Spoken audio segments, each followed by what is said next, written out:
Greetings, it's Jaskier here, and today we're delving into an astonishing brush with death recounted by Jay, revealing profound insights into the human soul. If you're intrigued by such extraordinary narratives, show your support by giving us a thumbs up, subscribing, and ringing the bell to stay tuned for more thought-provoking content. I stumbled upon Jay's account through a friend's recommendation, and it's a whirlwind journey of departing the physical form, encountering an ethereal light, and uncovering the enigmatic facets of existence. Prepare yourself for an expedition that challenges conventional beliefs. Share your reflections in the comments below, and let's embark on this adventure together. Greetings, everyone! I'm passionate about sharing captivating tales of individuals who've glimpsed beyond the veil of life. If these stories resonate with you, don't forget to show your appreciation with a thumbs up, subscribe, and ring the bell for future updates. It's a simple way to support the growth of this community. Curl up in your favorite spot, wrap your hands around a steaming mug of coffee or tea, and let's delve into the tales of the day. My introduction to your channel was a serendipitous event, triggered by a friend who sent me a link, triggering memories of a harrowing experience from years past. She drew parallels between our experiences and urged me to explore further. Listening to that initial link and subsequent ones, it struck me how hearing the stories of others made my own encounter feel more tangible. Knowing that others had ventured to the brink reassured me that my experience wasn't merely a figment of my imagination, a belief I had entertained for quite some time. I rarely spoke about it, convinced it was nothing more than a dream, except to a select few confidants, like the friend who shared your link. It happened shortly after I turned 30. I was grappling with the sudden loss of my mother, left to navigate the funeral arrangements alone without the support of close family. Under immense stress and feeling utterly unprepared, I threw myself into organizing the funeral. After days of relentless activity, I finally collapsed into bed, consumed by grief and weighed down by financial worries. It was that very night when a sudden sharp pain gripped my chest, and in my attempt to reach for medication, I collapsed and succumbed to unconsciousness. When I regained awareness, I found myself hovering above my lifeless body. It appeared anguished, yet I felt detached from its suffering. It dawned on me that our bodies are akin to garments we discard once they've served their purpose, a realization that seemed to confirm the inevitability of death. I was drawn towards a tunnel above the doorway, uncertain whether I entered it or was pulled inside. As I traversed through it, other passageways converged, resembling a network of interconnected highways. I encountered entities resembling myself, luminous orbs, all moving towards a distant luminosity. In that moment, I possessed an unprecedented understanding of the universe's mysteries, encompassing complex mathematical principles, advanced scientific concepts, and the entirety of human history, yet the source remained elusive. I recognized the radiant glow as my true home, the place I had departed from when I chose to embark on my earthly journey. As I journeyed towards it once more, I shed all earthly emotions. Anger, envy, resentment, all faded away, leaving only love in their wake. Even the sorrow of losing my earthly mother dissolved.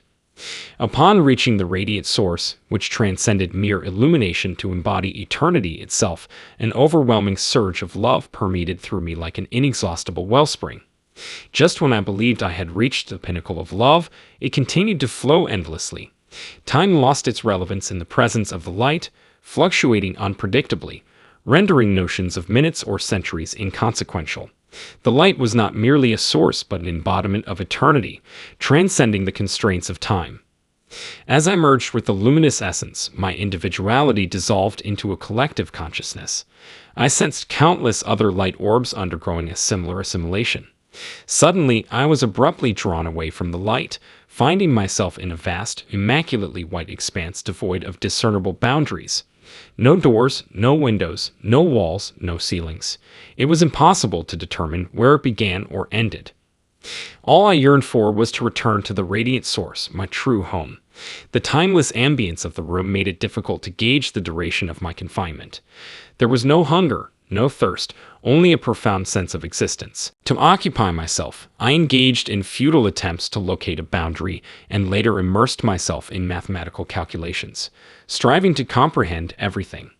Then an angelic figure materialized before me, towering at around 9 feet, with broad shoulders adorned in a flowing white garment cinched by a golden belt.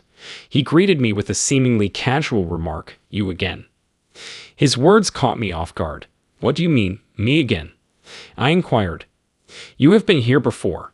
You chose to return to Earth," he revealed. Utterly bewildered, I vehemently denied any prior recollection of such an encounter. I recalled my creation, my decision to embark on my earthly journey, and my current existence. Yet the angel persisted in asserting that I had crossed paths with this realm before. "Perhaps you chose to suppress your memories from your previous visit," he speculated. Perplexed, I probed further, but why would I choose to return? Souls destined for Earth often erase their initial visit from memory. Earth presents the most formidable challenges, so if a soul returns without fulfilling its objectives, it decides whether to retain memories of this realm upon returning to its physical form. "But that still doesn't explain why I decided to return," I persisted. Pressing the angel, he presented me with a contract I had signed, outlining my earthly objectives. As I perused the document, it became apparent that I had failed to accomplish every task. Clutching the paper, vague recollections surfaced of my desire to embark on an earthly journey and my subsequent decision to return without full awareness. I reasoned that facing life's trials would be more manageable without the constant awareness of my true home. It was akin to being a soldier. War was never desirable, but emerging victorious was a mark of distinction. Likewise, fulfilling one's earthly goals was a testament to overcoming life's toughest challenges. Suddenly, a newfound determination surged within me, a desire for another opportunity to navigate the earthly realm. This time, I opted to retain my memories of home. Although I couldn't retain all the secrets of the universe, I held steadfast to the knowledge that the radiant light existed, and I was an integral part of it. Upon awakening on the floor, I felt a profound disconnection between my soul and body. The chest pains had vanished, but my grief had intensified threefold. Now, not only did I long for my mother's presence, but I also yearned for the luminous embrace of the light.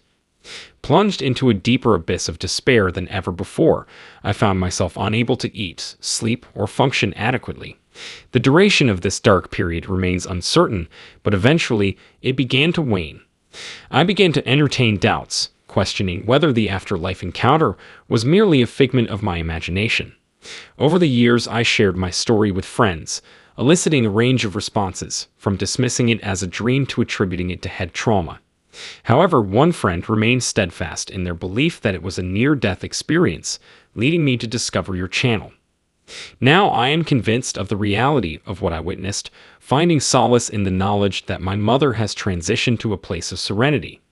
Reflecting on my journey, I regret not having undergone a life review in the afterlife.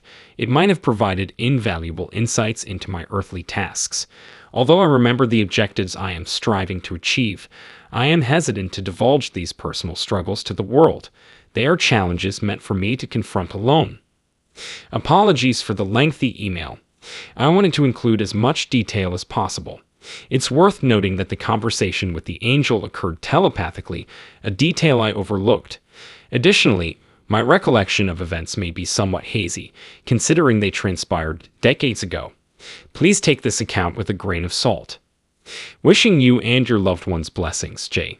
That concludes today's narrative. Feel free to share your thoughts in the comments. Until next time, stay safe and stay blessed.